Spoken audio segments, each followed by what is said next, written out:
Yep, that's a wet leg, alright.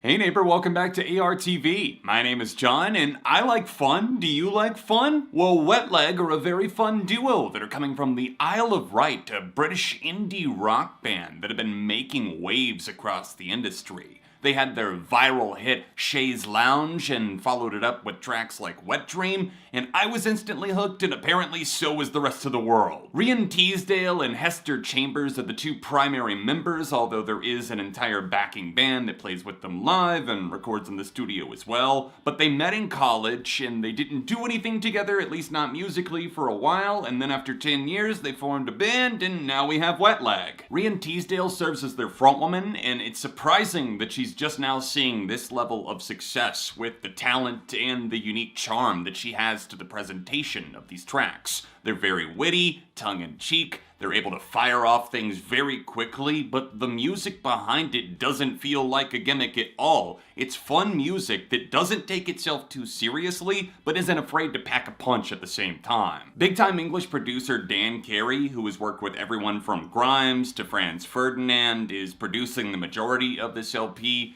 and I appreciate that he brings out so much clarity, but doesn't bury the personality in the process. This is one of those albums that was unfortunately, I think, rolled out in a very poor manner, with 6 out of the 12 songs being released ahead of time. I myself only heard 3 of those, and I think I'm glad for that. Having said that, I still find myself really enjoying the first 2 singles in particular that captured the world's attention, with Chaise Lounge and Wet Dream, with the latter of those in particular just being fantastic with that bass line, but at the same time, that cheekiness is dialed up even more on some of these tracks like Being in Love that opens up the album with a big bang. I don't feel like I've seen an indie band take off like a rocket in the way that Wet Leg have since the 2000s, because there were so many bands, not only here in the United States, but also over in the UK, that were just blowing up, from the Kaiser Chiefs, Franz Ferdinand, Block Party. It was just a massive takeover. Maybe the Beatles Invasion Part 2, except it was like post-rock and indie rock. This album features a lot of laugh-out-loud one-liners, but they also make sure to keep the entire song in check to the point where it never feels like they're overstaying their welcome. They make these very succinct,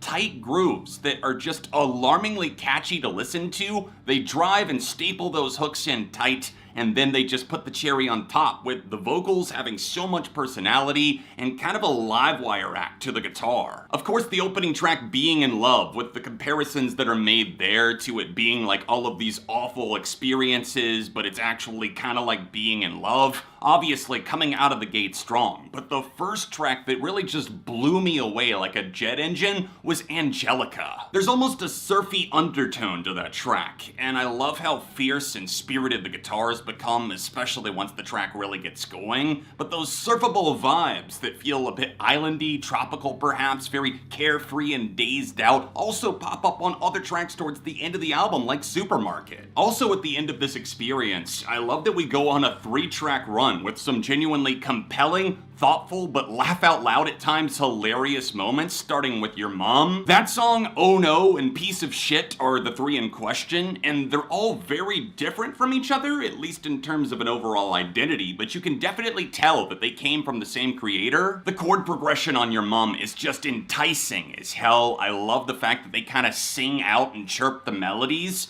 and then Piece of Shit kind of counters that by being a bit darker, gloomier, as she talks about the ending of a relationship, but the way things are described so passive-aggressively because this person basically left them high and dry, it's just like a piece of shit. You either float or sink, and I just found myself chuckling the whole time. Whether it be the combination of chiming keys and rollicking bass on The Slow and Steady Wins the Race convincing, or Too Late Now, closing out this album with just a very tangible experience that you can sink your teeth in, that feels very down to earth, but still like it hasn't lost that comical edge. I think this LP is very well realized, especially for a debut. They are flying out of the gate, showing their colors like a peacock and just spreading the wings wide. And I, for one, am excited. I do think this band absolutely live up to the hype, and I'm giving their debut self-titled album a 4.5 out of 5. What did you guys think of the debut album by Wet Leg? Take to the comments, let me know, please hit that like button while you're down there, and maybe share out this review with a friend. These smaller indie reviews definitely need the support, so thank you guys that do tune into them. If you want to check out a couple of recent videos, including my review of my possible album of the year, Lizzie McAlpine, then tap the cards on screen, and I'll be back soon for more on ARTV.